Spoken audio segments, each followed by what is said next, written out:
Why did Fleischer Studios decline before Paramount acquired them? Imagine a studio that once brought to life some of the most beloved cartoon characters, but then suddenly faced a series of tough times. That's what happened to Fleischer Studios.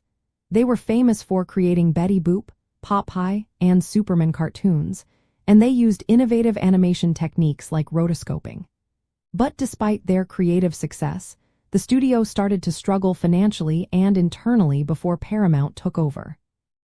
The main reason was money trouble. Fleischer Studios borrowed a lot of money from Paramount to fund their projects. They wanted to use expensive technology like the three-color Technicolor process, which Disney had already mastered. But Fleischer was slow to adopt this process, which made their cartoons less vibrant and less appealing compared to Disney's.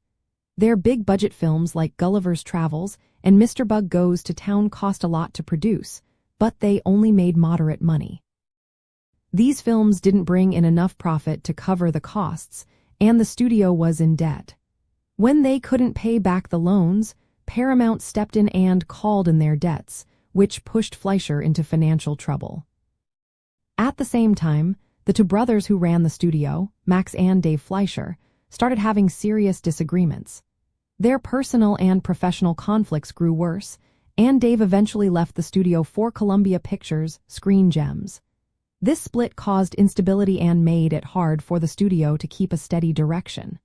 Without strong leadership, the studio's quality and consistency suffered.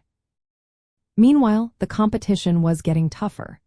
Disney was producing highly polished animated feature films and adopting new technology faster.